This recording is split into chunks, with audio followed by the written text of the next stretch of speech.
Oke, puji Tuhan untuk menghemat waktu, kita mulai dulu. Mungkin juga Pak Sinta juga sambil menyesuaikan karena dalam perjalanan.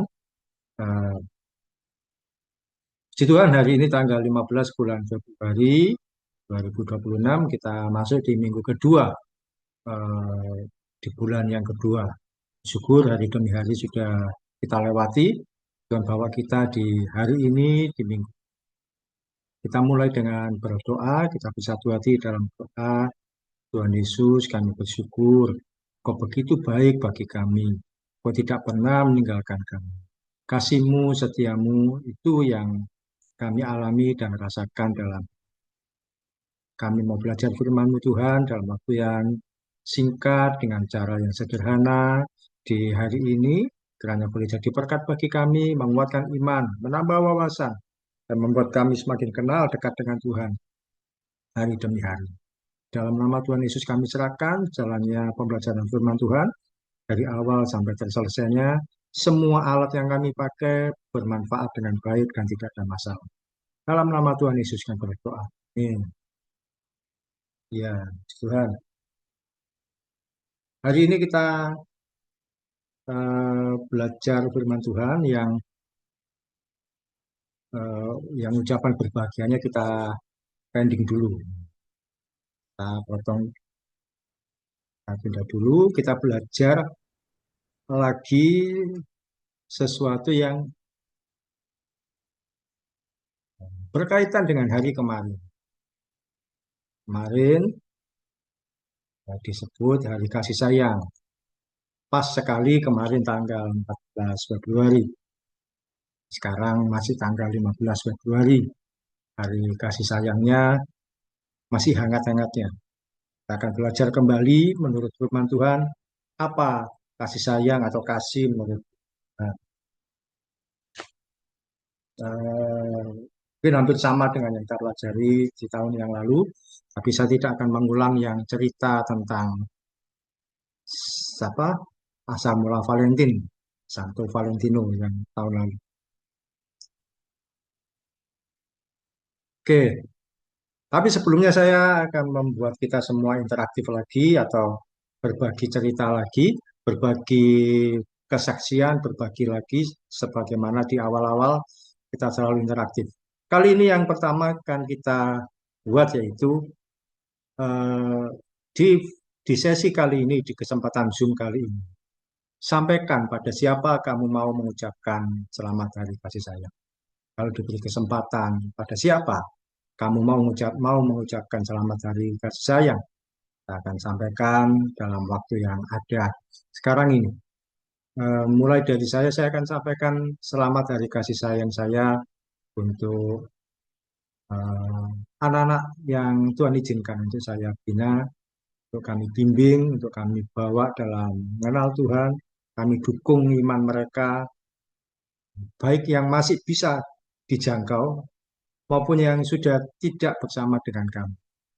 Jadi ada anak-anak yang tetap kami jangkau, bisa belajar sama-sama firman Tuhan seperti kalian. Ada juga yang mulai menghilang, tidak menampakkan diri walaupun sudah didukung, walaupun sudah dibiayai sekolah dan sebagainya. Tetap saya mengasihi mereka juga, saya mengasihi kalian juga. Saya menyampaikan selamat dari kasih sayang untuk anak-anak yang Tuhan percayakan dalam pembinaan kita. Tidak selalu saya ini paling benar, tidak selalu saya ini paling baik, tidak selalu saya ini paling suci. Mesti ada kesalahannya, mesti ada kekeliruannya, mesti ada situasi yang saya sempat mengecewakan kalian. Namanya hubungan yang dekat, itu pasti ada kekecewaannya, pasti ada kesalahpahaman.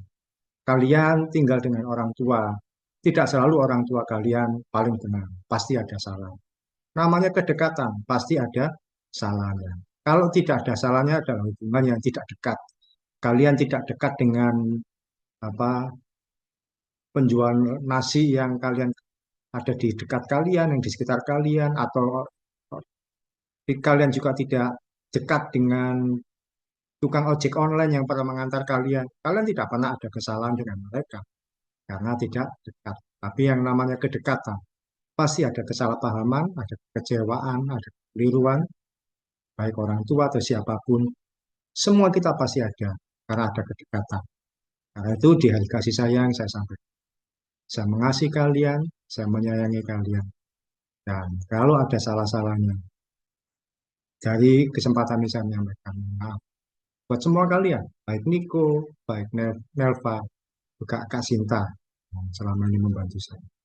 Ya, itu yang saya sampaikan. Kalau ada kesempatan, saya sampaikan selamat hari kasih sayang untuk kalian yang Tuhan percayakan untuk kami bimbing, kami bimbing. Termasuk yang tidak bersama dengan kami lagi. Tuhan. Nelva, kalau kamu diberi kesempatan menyampaikan selamat hari kasih sayang, pada siapa? Silakan sampaikan. 1 menit. Em, Selamat Hari Kasih Sayang untuk eh, teman-teman rohani saya juga, ya kayak Kasinta dan yang lainnya, Hmm, terutama juga Pak Oki. ya, Semoga bisa. kasih di antara kita tidak pernah padam seperti kasih Tuhan. Amin, amin. Puji Tuhan. Terima kasih. Niko, ya. Siapa? Pada orang tua mungkin atau pada siapa? Silakan. Pertama-tama pokoknya tadi baru udah ngucapin selamat Valentine ke mama. Terus habis itu eh, selamat Valentine buat teman-teman yang ada di Zoom ini. Udah itu aja.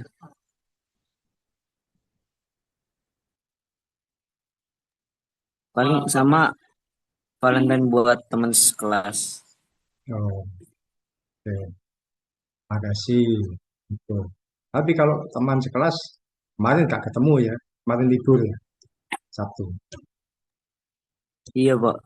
Masih lama. Menyampaikan lewat WA saja. Sudah, belum? Belum. Belum. Ya, tapi dari kesempatan ini kami sudah menyampaikan. Terima kasih. Kak Cinta sudah aman apa belum? Aman, Pak. Belum. Sudah, Pak. Kalau belum dilewati dulu. Nanti kalau sudah aman.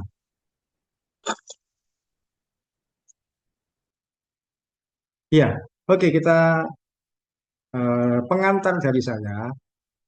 Hari kasih sayang atau Valentine. Mau tidak mau kita harus mengakui seringkali identik dengan harinya anak-anak muda dengan pasangan masing-masing. Jadi, ya saya sampaikan ini karena kita kalau Komsel Zoom ini kan mesti kalian usia yang anak-anak muda, usia remaja, anak-anak SMA itu kan sudah setengah dewasa. Dibilang anak kecil lagi tidak mau, tapi belum dewasa, setengah dewasa. Dan seringkali kalau dikasih sayang identiknya ya, oh itu kan oh, dengan pacarnya, dengan pasangan. Kemudian untuk menciptakan suasana romantis, dikasih sayang dilengkapi bertukar coklat Silver Queen atau coklat merek lain dan bunga plastik. Nggak mungkin kalau ngasih bunga sungguhan nanti belum dikasih sudah layu. Misalnya plastik warna pink dibungkus apa plastik atau dirangkai dengan coklat dan sebagainya. Suasana romantis. Anak-anak muda dengan pasangan masing-masing. Itu orang-orang dunia seperti itu. Ya mungkin juga diantaranya ada anak-anak Tuhan yang belum sungguh-sungguh dalam Tuhan Yesus. Nunggu momen kasih sayangnya nunggu 14 Februari. Tidak jarang ada yang menjadikan hari Valentine sebagai hari jadian. Oh, saya tak, saya mau nunggu 14 Februari, mau menyatakan cinta, meresmikan hubungan lebih serius dengan pasangannya. Terus jadian tanggal 14 Februari.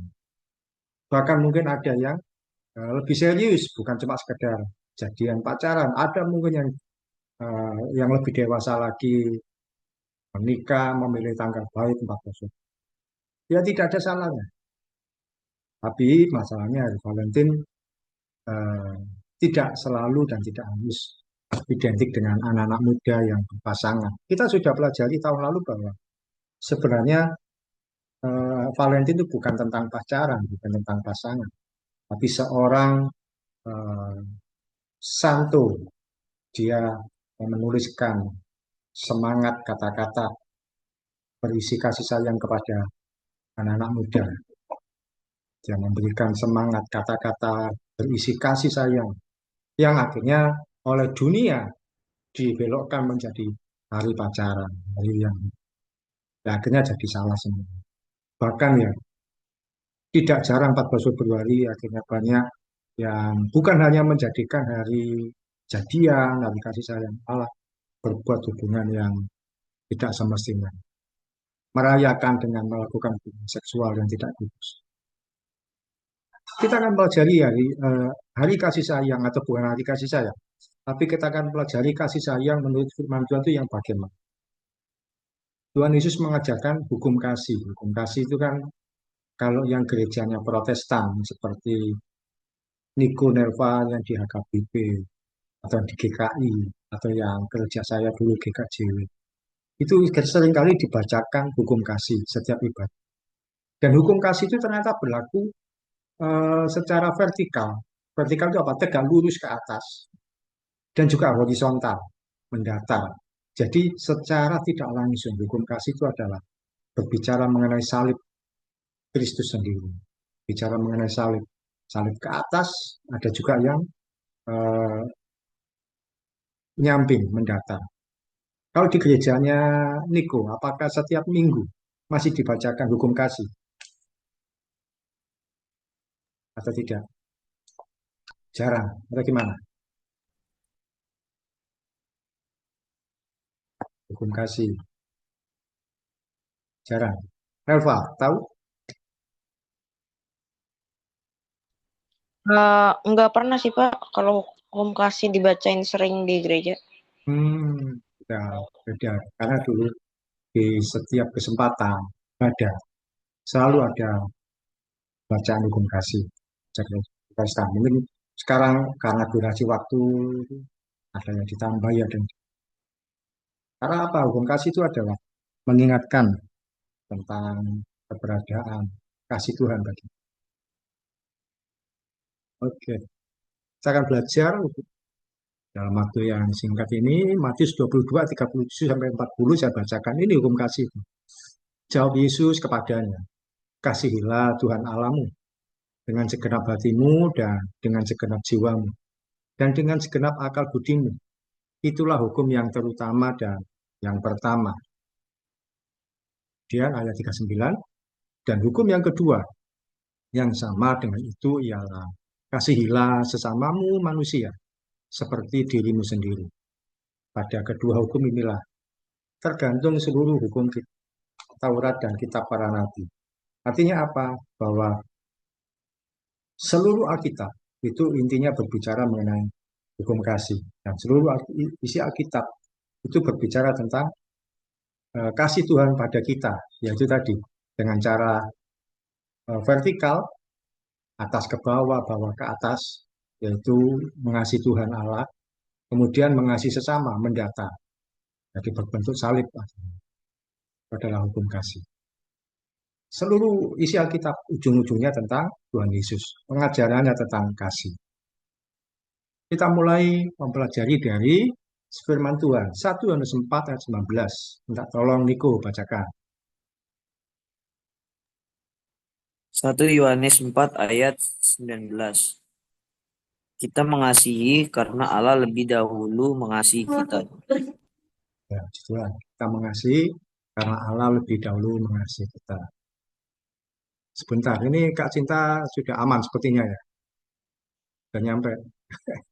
Nah, sekarang kalau menurut Kak Cinta, diberi kesempatan mengucapkan, nah ini tadi, selamat hari kasih sayang pada siapa? Silakan disampaikan. Yang pasti buat keluarga sih Pak. Terus teman-teman terdekat sama orang-orang di sekitar yang saya kenal Pak. Oh, ya. Bisa. Puji Tuhan. Pada keluarga, pada orang-orang dekat, dan pada orang-orang di sekitar. Berarti yang tidak di sekitar dia dikasih selamat dan dikasih sayang. Mungkin termasuk teman terdekat Pak. Oh, teman. Biasa. Oke, kita masuk ke firman Tuhan tadi 1 Yohanes 4:19. Kita mengasihi karena Allah lebih dahulu mengasihi. Ya, firman Tuhan yang pertama kita pelajari mengasihi Tuhan. Firman Tuhan mengajarkan untuk kita mengasihi dengan ukuran yang penuh. Ukuran penuh itu apa? Segenap hati, segenap jiwa, dan segenap akal budi. Segenap hati artinya apa? Kita menempatkan Tuhan di atas segala sesuatunya. Di atas keluarga, karir, harta, dan juga menaati firman Tuhannya dalam segala situasi. Tuhan Yesus harus kita tempatkan di atas keluarga, di atas karir, di atas harta. Artinya apa? Ya Tuhan di atas segala-galanya. Jangan mencari harta melebihi dari kita mengasihi Tuhan. Jangan mengejar karir lebih dari kita mengasihi Tuhan. Bahkan juga jangan juga mengabaikan Tuhan karena keluarga. Bukan berarti kita mengabaikan keluarga, tapi Tuhan yang terutama. Kemudian mengasihi Tuhan dengan segenap jiwa. Kalau segenap jiwa ini melibatkan perasaan. Kita tempatkan Tuhan sebagai yang utama di atas hobi, pekerjaan atau keinginan diri sendiri. Kadang orang mengejar hobi itu setengah mati, mengejar hobi itu mati-matian, eh, melakukan dengan sebaik mungkin sampai melupakan waktu untuk bekerja keras sepanjang hari sampai berkata sibuk, gak punya waktu untuk Tuhan. Nah, itu kan juga salah. Juga untuk keinginan diri sendiri, atas keinginan diri sendiri itu kita menempatkan mengasihi Tuhan di atas diri sendiri. Kemudian mengasihi Tuhan dengan segenap akal budi. Kita menempatkan Tuhan melebihi logika manusiawi kita. Contohnya apa? Kita merenungkan firman Tuhan, menyediakan waktu merenungkan firman Tuhan itu melebihi, kita mengasihi Tuhan dengan segenap akal budi. Kita percaya firman Tuhan melebihi akal manusia kita. Karena itu kita perlu firman Tuhan. Ketika kita beribadah itu juga kita sedang mengasihi Tuhan. Misalkan kita datang beribadah, mendengar firman Tuhan. Firman Tuhan itu kalau didengar, diperhatikan, kadang-kadang tidak masuk akal, tidak sesuai dengan logika. Tapi disitulah kita belajar mengasihi Tuhan dengan segenap hati. Bagaimana mungkin kita pernah belajar 5 roti 2 ikan bisa memberi makan 5.000 orang. Ternyata bisa jadi berkat juga melebihi dari yang dibayar. Sama seperti kita dalam kekurangan, kita belajar memberkati manusia. Ternyata kita tidak pernah kekurangan, tidak pernah benar-benar kekurangan. Itu adalah mengasihi Tuhan dengan akal budi. Tuhan mau kita mengasihi dengan ukuran penuh, enggak setengah-setengah. Segenap hati, segenap jiwa, dan segenap akal budi. Diskusi pertama kita, kalau boleh dibuat komitmen. Yang namanya komitmen itu kan kita pasti ada, walaupun mungkin dalam perjalanan ada yang enggak sesuai. Misalkan ya, kalau seorang masuk kerja atau masuk sekolah jam 7, itu kan komitmennya jam gitu. Tapi mungkin dalam kenyataan ada macet jadi terlambat, ada situasi tertentu tidak sesuai jam. Kalau dibuat komitmen, Elva, jam berapa kamu mau komitmen berdoa pribadi dan baca firman Tuhan?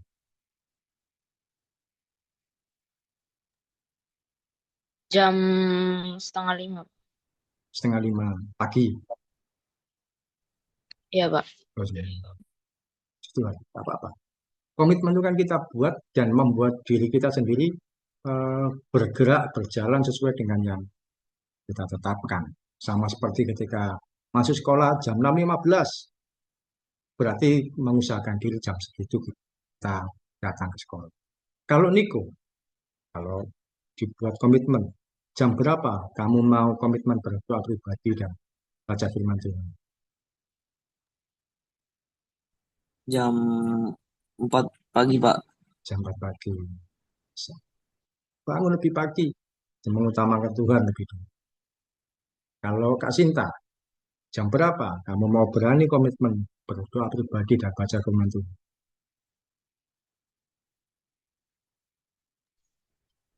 Kalau baca firman Tuhannya jam 6 mungkin, Pak. Jam 6. Kalau doa pribadi biasanya malam sih, Pak. Belum Oh, iya. tidur. Oke, luar biasa. Tidak apa-apa. Kita perlu komitmen pribadi, meskipun di kekristenan tidak ada batasan waktu yang kaku, jam berapa, jam berapa. Tapi kita tetap harus punya komitmen pribadi.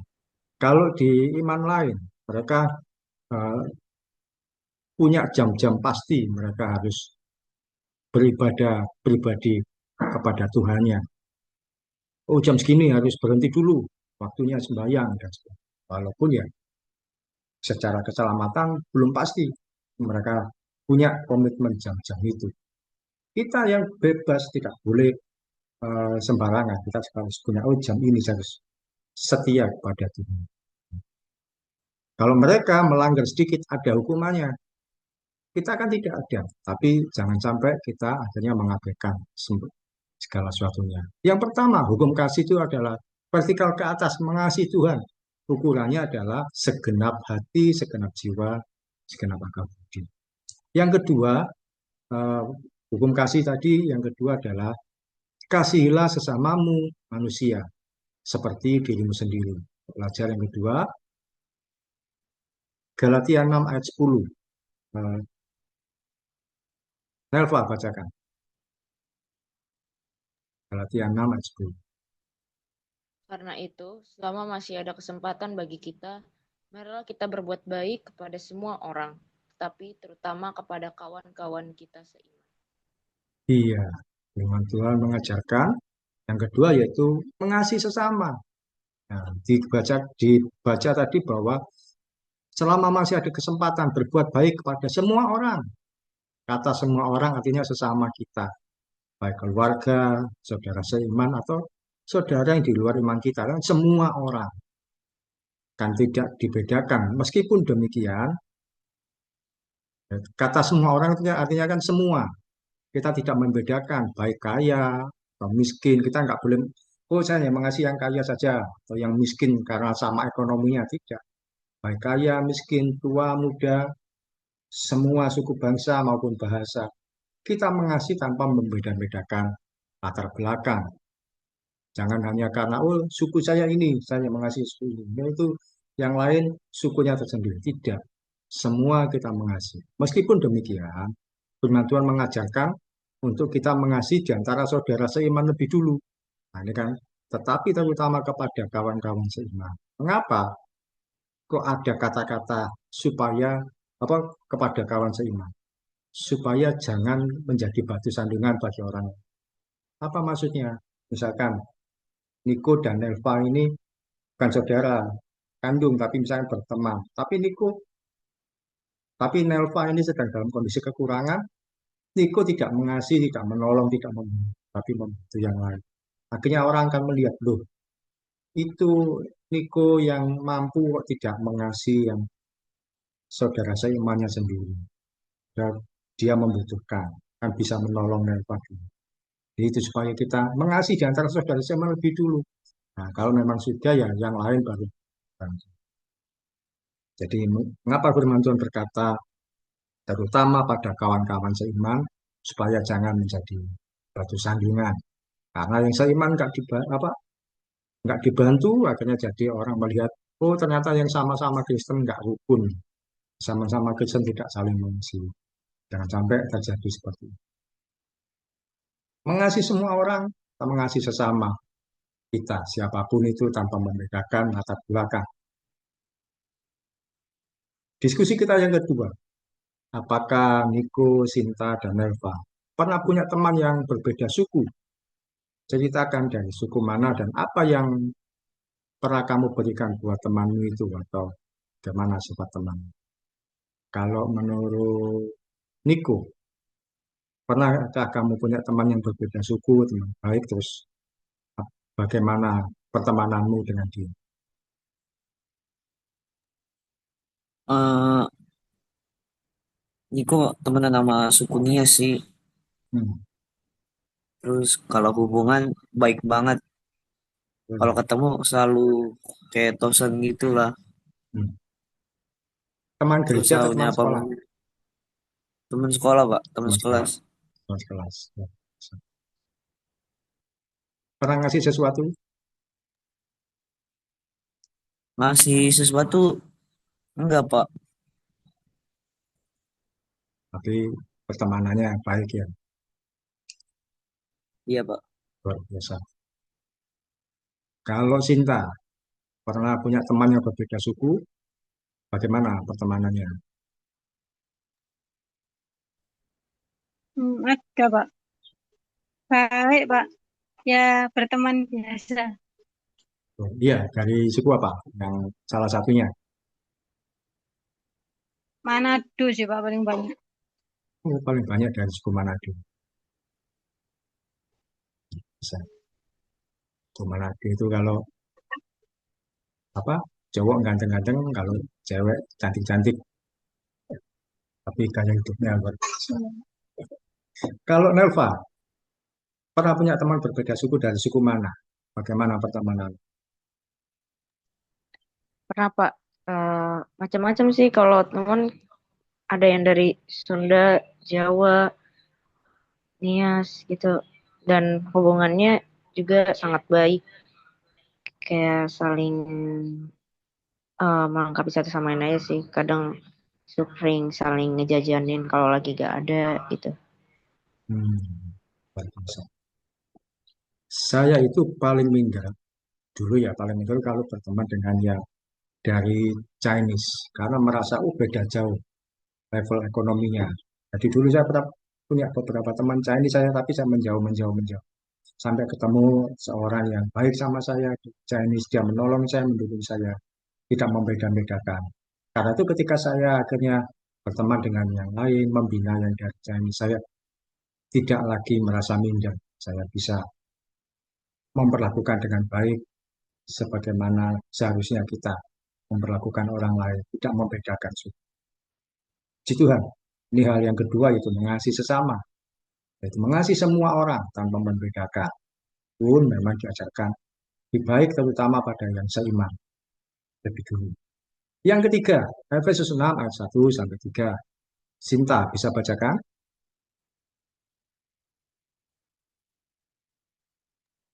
Efesus 6 ayat 1. Hai anak-anak, taatilah orang tuamu di dalam Tuhan, karena haruslah demikian. 2. Hormatilah ayahmu dan ibumu. Ini adalah suatu perintah yang penting, seperti yang nyata dari janji ini. 3. Supaya kamu berbahagia dan panjang umurmu di bumi. Amin. Ya, firman Tuhan berkata, kasihlah sesamamu manusia. Sesama manusia bukan cuma teman. Nah, kamu sesama itu kan teman yang tadi kita bahas semua berlatar belakang. Tidak hanya itu, tapi mengasihi sesama termasuk juga orang tua. Kita mengasihi orang tua apapun kekurangan kondisinya. Orang tua kita tidak selamanya sehat, tidak selamanya kaya, dan juga tidak selamanya kondisinya baik. Disinilah kita diajarkan untuk tetap mengasihi orang. Mungkin orang tua kali ini sehat, satu kali bisa tidak sehat. Kali ini keuangannya banyak, bisa jadi satu kali keuangannya tidak baik. Atau kondisinya sekarang baik-baik saja, satu kali kondisinya tidak sedang baik saja. Namanya kehidupan. Kita diajarkan untuk mengasihi orang tua. Bahkan eh, supaya apa? Kamu berbahagia dan panjang umur hidup. Ketika mengasihi orang tua, kita akan mengalami kehidupan yang terbaik. Percaya atau tidak, ada hukum alam yang pasti terjadi, yaitu ketika bahwa seorang anak itu satu kali kehidupannya pasti melebihi orang tuanya. Kalau sekarang Niko dan Elva masih dalam pengawasan orang tua, satu kali kehidupan pasti lebih baik dari orang tua. Sinta juga satu kali akan lebih baik dari orang tua. Kalau menurut Cinta, kamu sekarang menurut yang perasaanmu saja, posisimu sudah lebih baik dari orang tua atau belum? Secara ekonomi mungkin secara apa? Karena kan sudah bekerja. Belum, Pak. Belum, tidak apa-apa. Tapi mungkin bisa dilihat bahwa dari, oh ini sudah secara pendidikan, secara ekonomi, sebagainya. Kalau seseorang mengasihi orang tua, menghormati orang, kehidupannya itu pasti lebih baik. Hukum alam itu ada. Mungkin ada kalian melihat seorang anak yang kehidupannya secara ekonomi, secara prestasi, secara kehidupannya malah lebih rendah dari orang tua, malah lebih jauh di bawah orang tua. Itu bisa dipastikan bahwa dia tidak pernah menghormati orang tua, tidak pernah mengasihi orang tua. Kalau ditanya pasti ada sisi bahwa dia tidak mengasihi orang tua, tidak menghormati orang tua. Kalau ternyata dia lebih miskin dari orang tuanya, kalau ternyata dia lebih terbelakang dari orang tua, Mungkin orang tuanya miskin, ini lebih miskin lagi ya, itu berarti dia tidak ada. Contoh anak yang hilang, bapaknya kaya, tapi anak bungsu yang hilang ini, ternyata dia lebih hancur hidupnya. Karena apa? Tidak menghormati orang. Ketika hidup kita secara ekonomi dan prestasi lebih baik dari orang tua, tunjukkan baktimu dengan mengasihi dan merawatnya. Saya kalau saya melihat sekarang saya berani mengakui bahwa saya lebih baik dari orang tua saya secara fisik loh ya, bukan secara sikap. Secara ekonomi ya lebih baik, secara prestasi juga saya sarjana, orang tua saya tidak sampai sarjana. Karena saya menghormati orang tua saya bisa mencapai kehidupan yang lebih baik. Jadi saya juga menunjukkan bakti saya dengan kasih dan berbakti. Ya, diskusi kita yang ketiga, apa yang pernah kamu lakukan saat merawat orang tuamu yang sakit? Kalau Nelva, apa yang kamu lakukan ketika merawat orang tuamu yang sakit? Bisa kamu lakukan apa? eh nem- Nemenin terus ngontrol kapan minum obat sama makannya. Biasa, itu adalah hal kecil yang bisa dilakukan, tapi baik kontrol juga memastikan kapan. Nah, puji Tuhan. Kalau Niko, apa ada jawaban yang berbeda? Apa yang mereka melakukan saat merawat orang tuamu yang sakit? Bapak sih Pak paling sering Ya, itu Niko urut mulu oh, setiap kali sesak napas apa sakit badan habis kerja bengkel. puji Tuhan. Ya itu baik. Meskipun kamu pulang sekolah capek, ternyata di waktu yang bersamaan, papanya juga kondisi capek. Oh, minta diurut, minta dibantu, kerjakan dengan sebaik. Kalau Sinta, apa yang pernah kamu lakukan ketika merawat orang tua yang sakit? Hal sederhana saja. Nganter nganter berobat, nemenin, bikinin teh, mijitin, Mbak. Ya, luar biasa. Itu yang bisa kita lakukan. Dan bakti kalian ini akan kalian tuai di waktu-waktu mendatang. Kalian akan mengalami kehidupan yang lebih baik dari masa sekarang. Bahkan, nah, dalam tanda kutip ya, melebihi orang tua kalian. Melebihi itu dalam arti ekonomi, prestasi, kedudukan, dan sebagainya. Yang terakhir, 1 Korintus 6 ayat 19 sampai 20. Eko, minta tolong bacakan. 1 Korintus 6 ayat 9 sampai 20. Ayat 19 sampai 20. Atau tidak tahukah kamu bahwa tubuhmu adalah bait Roh Kudus yang diam di dalam kamu, Roh Kudus yang kamu peroleh dari Allah, dan bahwa kamu bukan milik kamu sendiri. Sebab kamu telah dibeli dan harganya telah lunas dibayar. Karena itu muliakanlah Allah dengan tubuhmu. Iya, firman Tuhan berkata, tubuhmu adalah bait Roh Kudus yang diam di dalam kamu. Poin terakhir adalah kasihlah sesamamu manusia seperti dirimu sendiri. Artinya apa? Firman Tuhan juga mengajarkan untuk kita mengasihi diri sendiri. Dirimu sendiri perlu dikasih. Cinta perlu mengasihi diri sendiri. Niko, Neva juga mengasihi diri sendiri itu ya perlu. Ada banyak orang yang tidak mengasihi diri sendiri, tidak memperhatikan kondisi tubuhnya, membiarkan tubuhnya berantakan, sakit, bahkan ada yang sampai bunuh diri. Orang yang bunuh diri dia tidak mengasihi diri sendiri. Padahal tubuh kita ini banyak Roh Kudus. Contoh orang yang tidak mengasihi diri sendiri, tubuhnya ditato, seakan-akan bagus, indah. Ketika cari pekerjaan jadi sulit. Rambutnya dicat warna-warni, atau dibuat berbagai bentuk, dibuat mohak seperti anak pang, atau males mandi, akhirnya jadi kena penyakit kulit atau apa, males bangun pagi, ada yang narkoba, merokok, minum minuman keras, telat makan dan sebagainya. Itu tidak mengasihi diri sendiri. Telat makan termasuk tidak mengasihi diri sendiri karena akhirnya membuat sakit yang lama kelamaan terjadi pada diri. Waktunya kurang berapa menit lagi. Menurut kamu, bagian apa yang sampai sekarang kamu merasa belum mengasihi diri sendiri? Kalau Sinta, kamu merasa belum mengasihi diri sendiri itu bagian apa?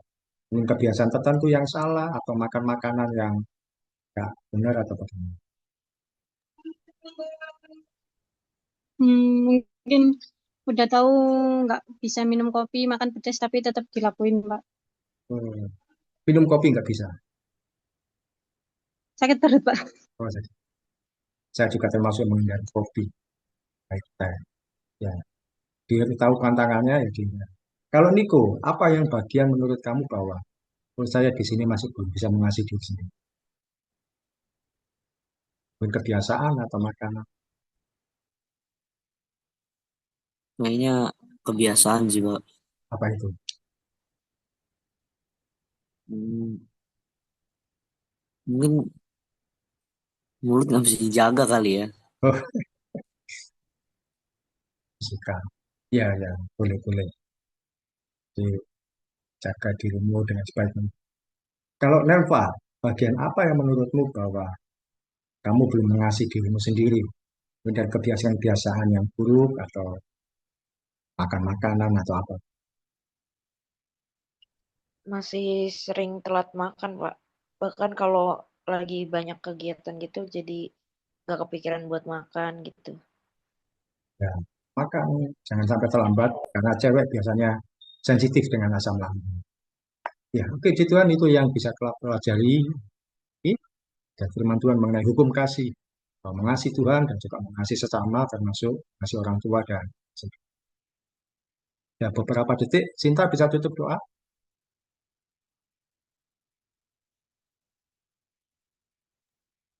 Mari kita berdoa.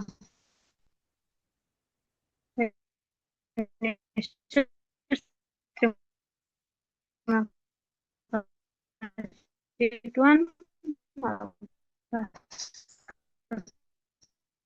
kesempatan yang kau berikan Bapak, kami bisa berkumpul